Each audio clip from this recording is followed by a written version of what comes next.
This is a true story. The names have been changed to protect the innocent and the guilty. Mainly, it's the story of Laura and Jean. Laura and Jean were best friends. They double-dated together, they studied together, and often, after school, they went to the corner drugstore together. The drugstore was a favorite hangout.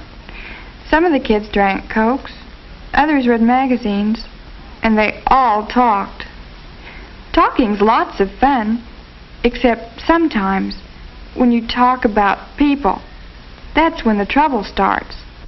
I saw them together yesterday. Of course, I'm just telling you what I saw and heard, but, well, Helen... Hi, everyone. I'm sorry to interrupt, but, Laura, don't you and Mary forget the meeting in Mrs. Hoover's office tomorrow afternoon at 3:30. 3:30. Okay. What meeting's this? The Pep Club, Frida.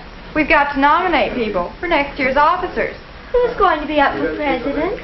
Well, the names will be posted on the bulletin board Thursday morning, Frida. Oh, sure, but come on now, you must have some idea now who'll be... Nope. Bye, everyone. Bye, Mildred. Well, who does she think she is, keeping it all to herself? Is friend Jean your candidate for Pep Club president, Laura? Well, Laura's going to put up whoever's most qualified, Frida. Is Jean qualified, Laura? Is she?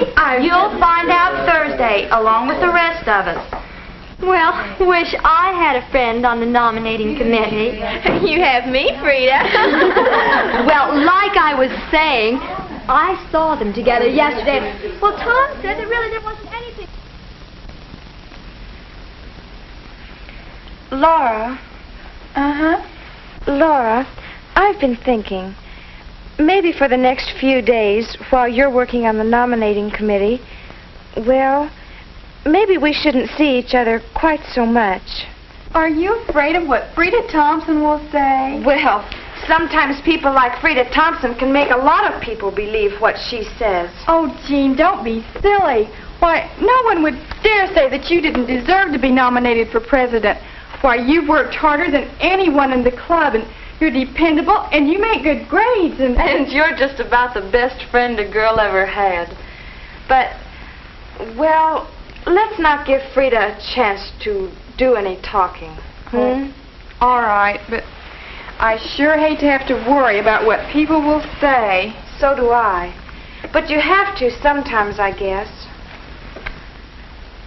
And Laura, if anything ever should come up about one of us, let's ask right out.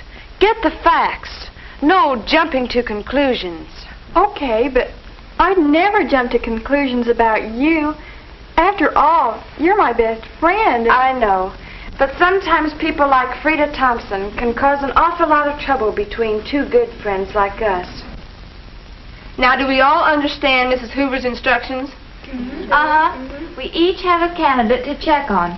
We're to check with faculty members as to grade and personality qualifications, And then we make a report on these things, bring the reports back, and draw up a final slate of the girls based on our findings. Can we go now? Just a minute. Yes, Mary? I don't think it's fair to ask Laura to check on Jean, since they're best friends and all. Well, I'm sure Laura will be objective about it, Mary. Oh, yes, Mildred. I'm sure Laura will be objective about it.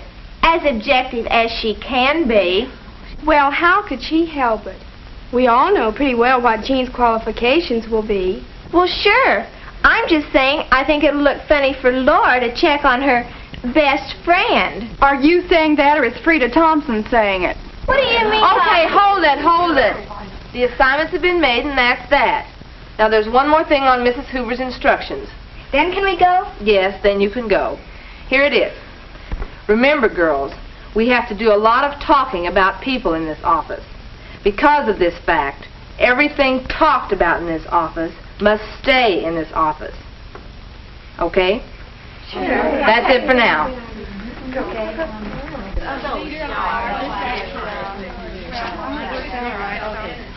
Okay, bye. Hi, Laura. Hi, Frida. Do you still go steady with Jim? Why, yes. Does your best friend go steady with him, too? What do you mean? Look. Frida, he's just taking her home. Why isn't he waiting for you? Well, I told him not to because of the meeting. Well, when the cat's away, the mice will. Bye now. Why isn't he waiting for you? Let's not jump to conclusions. Let's always get the facts. Yes, Laura, I think Jean would be a good choice for Pep Club president. Hello, Mrs. Anderson. Hi, Jean. Hi, Laura. Hi, Jean. Here are the tests, all done. Would you like me to put them in the drawer for third hour? No, just set them on top of the file. I'd like to check them over, please. Well, thank you very much. Mr. Summers would like to see you in the office when you're through here. All right. Thank you. I'll see you both Thanks later. again. Bye-bye. How she can make up so many different questions year after year, I'll never know. Jean. Oh, Larry, come here a minute, will you? I have something I'd like to tell you. What can I do for you, cutie? You're in Mrs. Anderson's third hour class, aren't you? Don't I look like it? I've been up most of the night studying for that quiz of hers. Well, there's some things I'd like to talk to you about. While we have a few minutes now before class starts.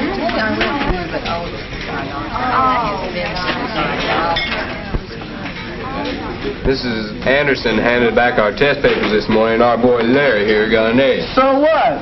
So you must have talked to the girl who mimeographed the test. Jean Brownlee mimeographed him. Helpful, wasn't she? Jean and I were talking the other day in Mrs. Anderson's room about the party we were going to do. Got answers, you mean. Oh, what color? Big news, big news. Guess who I saw exchanging notes in study hall? I know, teacher. Jim O'Donnell and Jean Brownlee. But I thought Jim was going steady with Laura. That's exactly what makes this big news. Oh, Frida, don't be silly. Exchanging notes doesn't mean a thing. Well, I'm just telling you what I saw, and seeing's believing. Not always. Well, just yesterday after the meeting, then I... Well, why didn't somebody tell me? I did.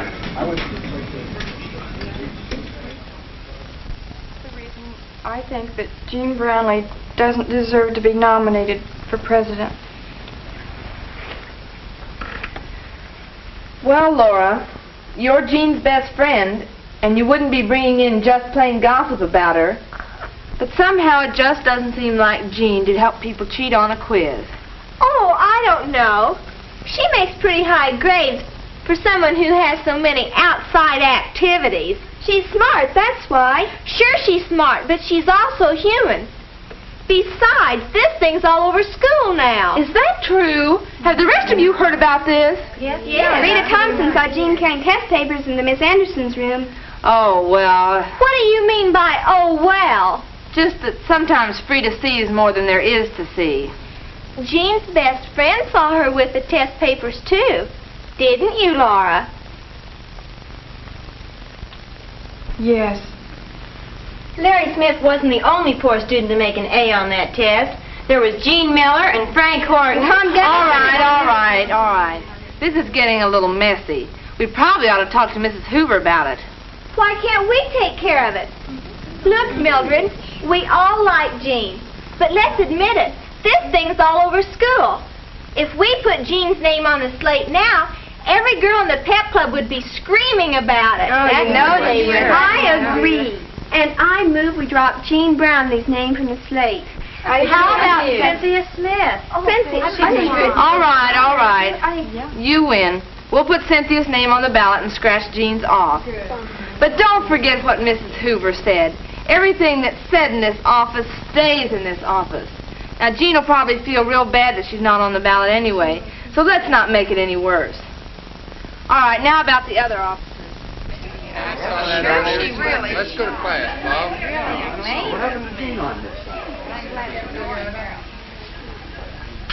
Hi. Say, thanks for helping me with this gift, Jean. Hey, what's the matter? Your name won't fade off. Cynthia Smith. Well, I'll be. Oh, look, Jean, it's only an office. Why, 20 years from today, you won't even remember it. Oh, I'll remember it all right. 'Cause it's my best friend's birthday. See you later, Jim. Bye. Golly, Jean, I'm sorry about your not getting on the pep club slate. Everyone who's up there will do a fine job, I'm sure. Jean, there's something I want to tell you for your own good.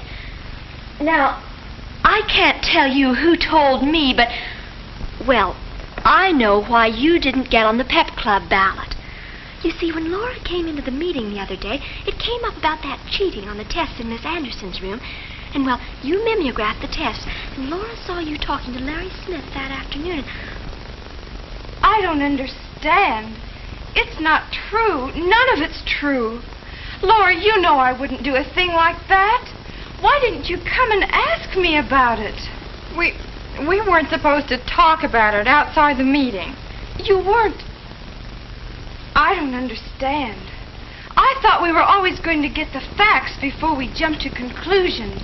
I thought I had the facts. But you didn't. You didn't.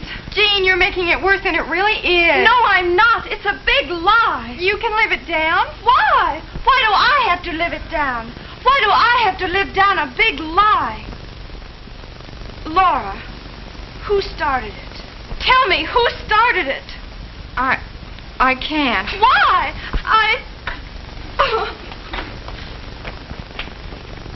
She's still upset about that pep club deal? I guess. Women. Oh, well. Say, happy birthday. Here, take it. Why, thank you, Jim, but I thought you'd forgotten. Why should I forget? I don't... Oh, Jim, a friendship bracelet. How did you know I wanted one? Your best friend told me. Oh? Yeah, boy, that Jean's a swell gal. You know how I hate to shop for things for girls. The clerks look at you so funny and everything. Well, Jean did all the shopping while I drove her around. She even wrapped it for me last night. And oh, you know what else she did? She heard about Mrs. Anderson leaving next year, and she and Larry Smith and some of the other kids are arranging a farewell party for her. And oh, and did you hear the lowdown on the good grades in Mrs. Anderson's third-hour class? Seems Tom Gunnison found a copy of the test in the mimeograph room and started circulating it. Hey, what's wrong with you? Look, if that was a dirty deal about Jean's not getting on the pep ballot, just tell me. Laura, what's wrong? Nothing's wrong. Go away.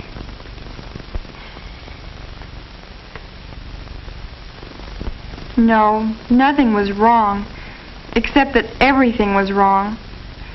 Can Laura do anything to help Jean now that she's sorted the facts from the gossip? How can you tell the difference between fact and gossip? What do you think?